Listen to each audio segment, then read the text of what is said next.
حضرت عبداللہ ابن عمر رضی اللہ تعالیٰ عنہ حضرت عمر کے صاحبزادے، مکہ مکرمہ میں ان کی قبر ہے۔ میں نے جب انہیں پڑھا تو مجھے ان سے بڑا پیار ہو گیا، لیکن آپ کو پتہ ہے وہاں جا کے کسی شخص کا مزار تلاش کرنا یا پوچھنا ایک مشکل کام ہوتا ہے۔ تو ایک دفعہ میں مکہ شریف میں حاضر تھا، تو ایک گاڑی والا ڈرائیور مجھے کہنے لگا کہ مولانا میں آپ کو جانتا ہوں، مجھے آپ سے محبت ہے، ایک بات بتاؤں آپ کو۔ میں نے کہا بتاؤ۔ کہنے لگے حضرت عبداللہ ابن عمر کی قبر دیکھنی ہے۔ میں نے کہا یہ تو نہیں کہہ رہا، یہ کسی نے بندوبست کرایا ہے، یہ اللہ نے تیرے دل میں بات ڈالی ہے، یہ ہو گیا، تو لے چل مجھے۔ حضرت عبداللہ ابن عمر کو نبی پاک نے فرمایا تھا راجل صالح، یہ نیک بندہ ہے، یہ متقی آدمی۔ حضرت عبداللہ ابن عمر رضی اللہ تعالیٰ عنہ سیدنا فاروق اعظم رضی اللہ تعالیٰ عنہ کے صاحبزادے ہیں، اور ان کی ہمشیرہ سیدہ حفصہ رضی اللہ تعالیٰ عنہ حضور کی زوجہ محترمہ ہیں۔ ایک دن اپنی ہمشیرہ سے کہنے لگے کہ نبی کریم صلی اللہ تعالیٰ علیہ وسلم گھر میں آئے نا، اور اگر حضور غم امت میں پریشان نہ ہوں، طبیعت کو حشاش بشاش دیکھو، تو ذرا پوچھنا تو صحیح حضور کا میرے بارے میں کیا خیال ہے، پوچھنا تو صحیح کہ کریم کی بارگاہ میں میرا کیا مقام ہے، میرے بارے میں حضور کیا فرماتے ہیں۔ اب بہن کو کام بتائے، اور بتائے بھی بھائی، اور پھر بہن وہ کام نہ کرے، یہ تاریخ میں ہوتا نہیں۔ حضرت عمر فاروق رضی اللہ تعالیٰ عنہ کی صاحبزادی ام المومنین رضی اللہ تعالیٰ عنہ فرماتی ہیں کہ میں تو بس منتظر تھی۔ انہوں نے تو کہا تھا نا کہ اگر تم حشاش بشاش دیکھو تو بات کرنا، لیکن حضور تشریف لائے، میری باری تھی، میرے گھر تشریف لائے، کھانا پیش کیا تو فوراً میں نے عرض کی حضور ایک بات پوچھنی تھی۔ تو حضور نے فرمایا پوچھئے۔ میں نے عرض کی حضور میرے بھائی عبداللہ ابن عمر کے بارے میں آپ کا کیا خیال ہے؟ نوجوانوں میری بات پہ غور کرنا، میرے بھائی کے بارے میں آپ کا کیا خیال ہے؟ تو نبی کریم صلی اللہ تعالیٰ علیہ وآلہ وسلم نے میری طرف دیکھا، اور پھر حضور زیر لب تھوڑا مسکرائے، اور بریلی کے امام کہتے ہیں کہ حضور مسکرا دیتے تھے نا تو جو بڑا دکھی ہوتا تھا وہ بھی ہنس پڑتا تھا۔ اب سوال پیدا ہوتا تھا کہ پھر تو اس مسکراہٹ کے لیے انتظار کرنا پڑتا ہوگا کئی مہینے کہ حضور مسکرائیں تو رونے والے ہنسیں، تو اعلیٰ حضرت فرماتے نہیں، انتظار نہیں کرنا پڑتا، یہ مسکراتے رہنا تو حضور کی عادت ہے۔ جس کی تسکین سے روتے ہوئے ہنس پڑے، اس تبسم کی عادت پہ لاکھوں سلام۔ یعنی یہ تو عادت ہے حضور کی مسکراتے رہنا، اس کے لیے انتظار نہیں کرنا پڑتا۔ بھائیو آپ خیال رکھیں گے، غور کریں گے، حضرت عبداللہ ابن عمر رضی اللہ تعالیٰ عنہ کے بارے میں پوچھا تو سیدہ فرماتی ہیں کہ نبی کریم صلی اللہ تعالیٰ علیہ وسلم نہ زیر لب مسکرائے اور فرمایا حفصہ تیرا بھائی ہے تو اچھا، لیکن میں نے سنا ہے کہ عشاء کی نماز پڑھتا ہے تو فجر تک سویا ہی رہتا ہے۔ او نوجوانوں، 10 بجے تک سونے کی بات نہیں ہوئی، 9 بجے تک سونے کی بات نہیں ہوئی، 11 بجے اٹھنے کی بات نہیں۔ حضور فرمانے لگے میں نے سنا ہے کہ عشاء کی نماز پڑھ کے سو جاتا ہے اور فجر تک سویا ہی رہتا ہے، اسے چاہیے کہ تہجد کے وقت اٹھا کرے، اللہ کی بارگاہ میں حاضر ہوا کرے، آہوزاری کرے، سجدے کرے، عبادت کرے۔ اٹھتا ہے اور فجر میں جا کے اٹھتا ہے۔ حضرت جناب حفصہ رضی اللہ تعالیٰ عنہ کہتی ہے میں نے جناب عبداللہ ابن عمر کو پیغام دیا اور میں نے کہا میرے جوان بھائی سن، نبی پاک نے فرمایا ہے تو اچھا پر تہجد میں نہیں اٹھتا، نفل نہیں پڑھتا۔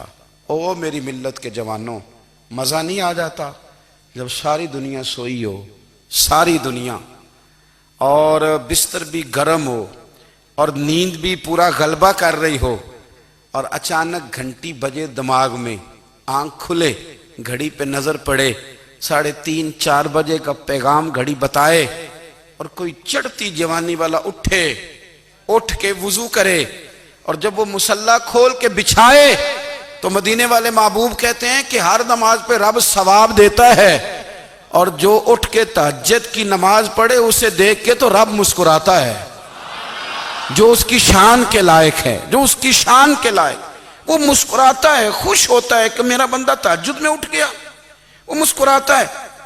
کاش ہماری صبحیں کبھی اپنے مالک کے نام ہو جائیں. کاش کے صبح حضرت ابو الحسن رحمۃ اللہ تعالی علیہ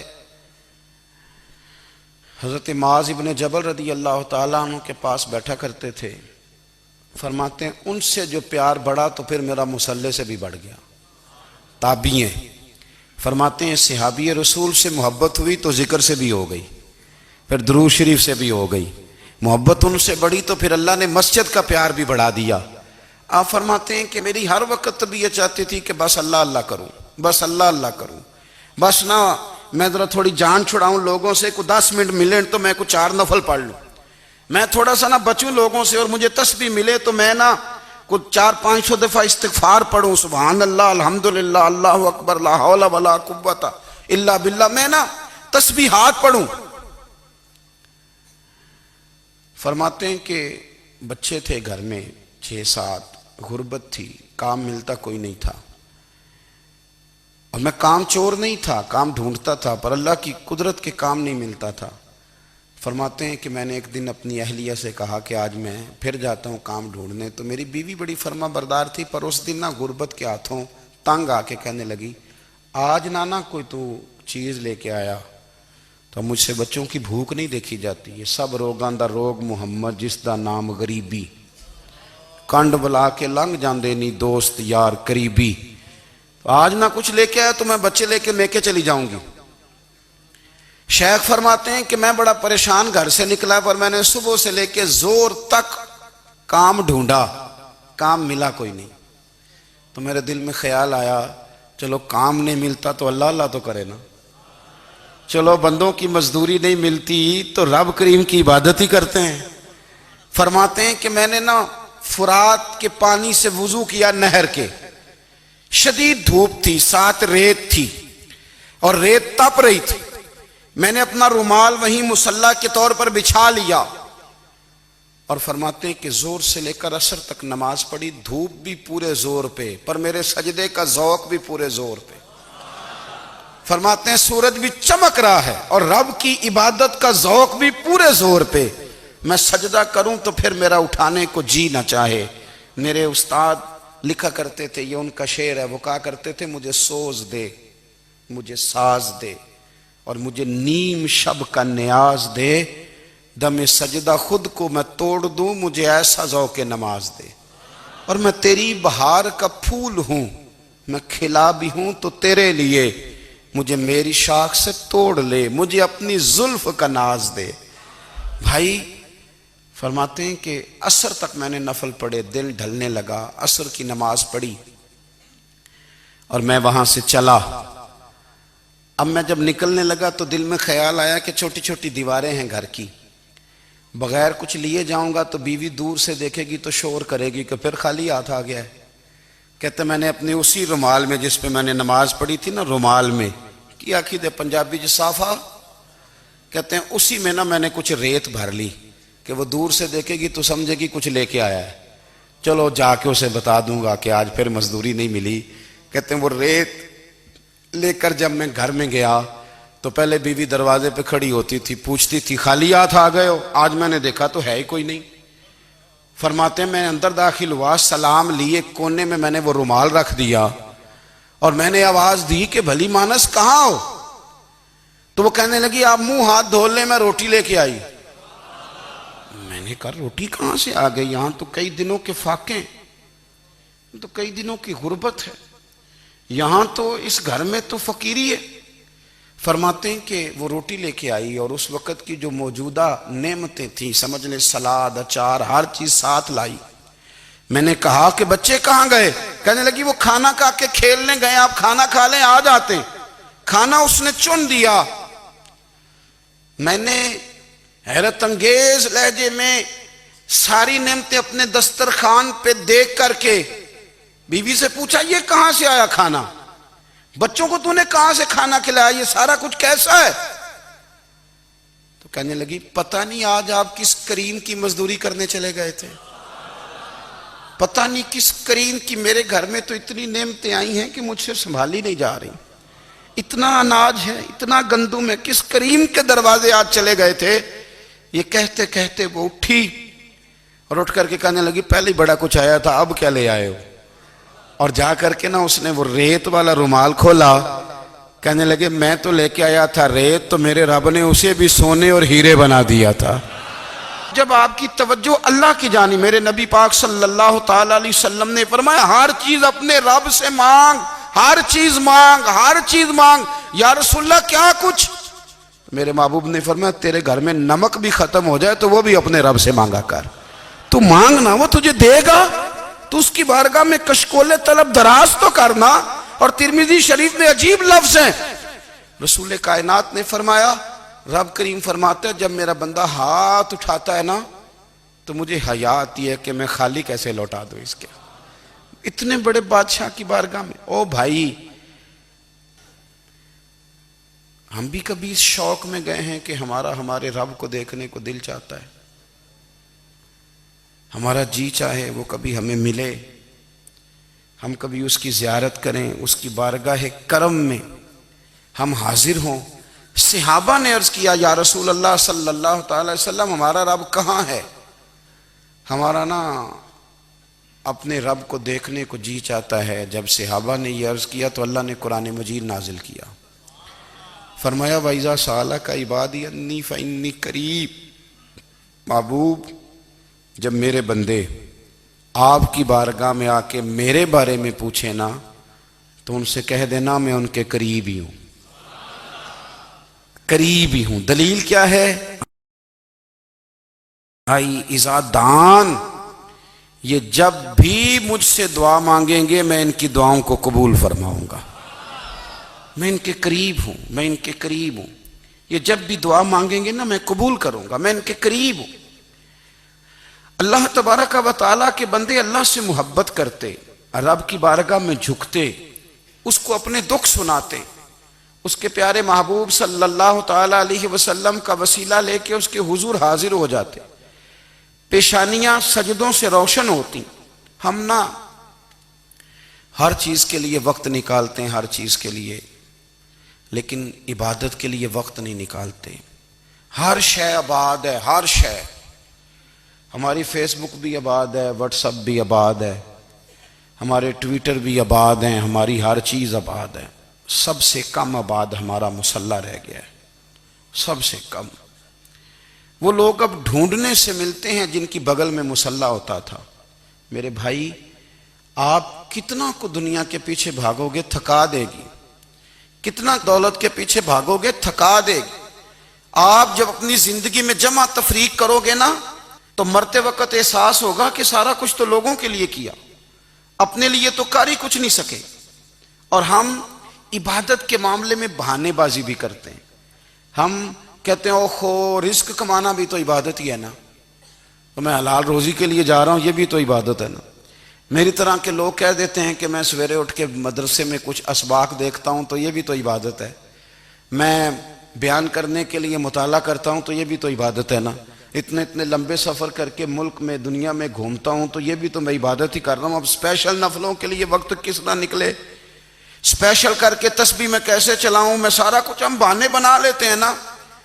میرا سوال یہ ہے کہ یہ ساری باتیں صحابہ کو، نبی کریم کو، دیگر لوگوں کو بھی تو پتہ تھی نا، لیکن آپ غور تو کریں 23 سال حضور کو وقت ملا، مختصر وقت ظاہراً تبلیغ کرنے کے لیے، پوری دنیا میں دین بھی پھیلانا ہے۔ گھر میں 11 ازواج ہے، 4 بیٹیاں ہیں، ان کی اولادیں، سارے کام کاج بھی دیکھنے ہیں، لیکن سیدہ طیبہ طاہرہ حضرت عائشہ صدیقہ رضی اللہ تعالیٰ عنہ فرماتی ہیں سارا دن تبلیغ کرتے، ہر غلام کے دکھ سنتے، گھر میں آتے تو اپنے گھر والوں کا خیال کرتے، کام میں ہمارا ہاتھ بٹاتے۔ قربان جاؤں، کہتی ہیں زمانہ سارا سو جاتا لیکن آمنہ کے لال مصلی بچھا لیتے۔ دنیا سو گئی، ساری سب سو گئے، جو خدام تھے، وہ جو غلام تھے وہ سو گئے۔ صحیح مسلم میں لفظ ملیں گے، سیدہ پاک فرماتی ہیں او میرے نبی کے غلاموں، میں نے یہ رنگ بھی دیکھا ہے کہ حضور نے اتنا کھڑے رہے، اتنا قیام کیا، اتنا قیام کیا کہ مقدس پیروں میں ورم آ گئے، سوج گئے پیر، اتنے بڑے دل پہ ہاتھ رکھ کے نہیں بتا سکتا کہ میرے کبھی نماز میں پیر سوج گئے ہوں، کوئی نہیں بتا سکتا۔ بچوں کی روٹی کماتے تھک گئے بات الگ ہے، ہم سیر کرنے گئے تو تھک گئے بات الگ ہے، لیکن عبادت میں یہ بھی تو مسلم شریف ہے نا، یہ بھی تو دین ہے نا، یہ بھی تو حضور کی سنت ہے، یہ بھی تو وہ چیز ہے جو کریم کی آنکھوں کی ٹھنڈک ہے۔ سیدہ فرماتی ہیں پیروں میں ورم آ گئے اور ساری رات ہی حضور نے نماز پڑھی اور ایک ہی آیت بار بار دہرائی۔ مسجد نبوی میں بلال حبشی نے فجر کی اذان دے دی اور حضور ابھی مصلی پہ تھے، کریم فارغ ہوئے، میں نے عرض کی یا رسول اللہ صلی اللہ علیہ وسلم، آپ کے تو صدقے اللہ اگلے پچھلوں کے گناہ معاف کرے گا، تو آپ اتنی آہوزاری کیوں فرماتے ہیں؟ آپ تو شفیع ہیں، آپ تو انبیاء کے امام ہیں۔ تو حضور نے فرمایا عائشہ تم نے گنوایا ہے نا میرے اللہ کی مجھ پر کتنی رحمت ہے، افلا اکون عبدا شکورا، فرمایا اگر اس نے اتنی نعمتیں دی ہیں تو کیا میں اس کا شکر گزار بندہ نہ بنوں؟ میں شکر گزار بندہ نہ بنوں اس کا؟ پھر اگر اتنی نعمتیں اس نے دی ہیں، مجھے اتنا نوازا ہے، تو پھر میں اس کے سامنے سجدے نہ کروں؟ او میرے بھائی، بڑے قابل فخر لوگ ہیں ہم کہ ہم نبی پاک کے غلام ہیں، ہم قابل فخر ہیں کہ نبی کریم کے غلام ہیں۔ کیا کبھی اس غلامی کے شکرانے میں بھی دو نفل پڑھے کہ یا اللہ تیرا شکر ہے تو نے ہمیں حضور کا غلام بنایا ہے؟ یاد رکھیں کہ اپنی روحانی زندگی کو آباد کریں، استغفار پڑھیں، تسبیحات کریں۔ آج جس زمانے میں ہم وقت گزار رہے ہیں، لوگوں کی جسمانی ضروریات پوری کرنے کے لیے، غذائی ضروریات پوری کرنے کے لیے بہت سارے بندوبست کیے جا رہے ہیں، لیکن جتنا لوگ اپنی ظاہری ضروریات میں خود کفیل ہوتے جا رہے ہیں، اتنا ہی زیادہ وہ روحانی طور پر کمزور ہوتے جا رہے ہیں۔ گھنٹوں بیٹھ کر گپ شپ کرنے والے لوگوں کے لیے تھوڑی دیر بھی ذکر الہی کرنا مشکل ہو جاتا ہے۔ لمبی چوڑی باتیں کرنے والے، لمبے چوڑے دلائل دینے والے لوگ اور سمجھدار لوگ اور سیانے لوگ عبادت کے معاملے میں سستی کرتے ہیں، عمل کے مسئلے میں کمزور ہو جاتے ہیں۔ تسبیحات کرنا، وظائف پڑھنا، درود و سلام پڑھنا، کم بولنا، سچی بات کرنا، صبر سے رہنا، شکر کو اپنانا، قناعت اختیار کرنا، حسد، بغض، عداوت سے بچنا، یہ لوگوں کے لیے مشکل ہو جاتا ہے۔ پھر اس کا نقصان یہ ہے کہ معاشرہ ایک عجیب سی بے سکونی اور بے قراری کا شکار ہے۔ جیب میں بہت زیادہ پیسے رکھنے والا، خوش شکل نظر آنے والا، پیٹ بھر کے روٹی کھانے والا شخص بھی ڈھونڈتا پھرتا ہے کہ آخر میں پریشان ہوں کیوں۔ آپ انسانیت کی تاریخ پڑھیں گے تو آپ کو معلوم ہوگا کہ انسان نے کبھی پتھر کی پوجا کی، کبھی معاذ اللہ چاند سورج کی، درختوں کی، بتوں کی پوجا کی۔ معاذ اللہ یہ غلط ڈائریکشن پہ تو چڑھ گیا، لیکن ایسا نہیں ہے کہ کوئی بندہ دنیا میں آیا ہو اور کسی کی اس نے عبادت نہ کی ہو۔ اس لیے کہ اللہ تبارک و تعالیٰ نے جس طرح ہمارے جسم میں کھانے کی طلب رکھی ہے، پینے کی طلب رکھی ہے، سونے کی طلب رکھی ہے، اسی طرح اللہ تعالیٰ نے عبادت کے لیے طلب رکھی ہے جسم میں۔ یہ تو ہوا کہ انسان گمراہ ہو گیا، غلط رستوں پہ چل نکلا،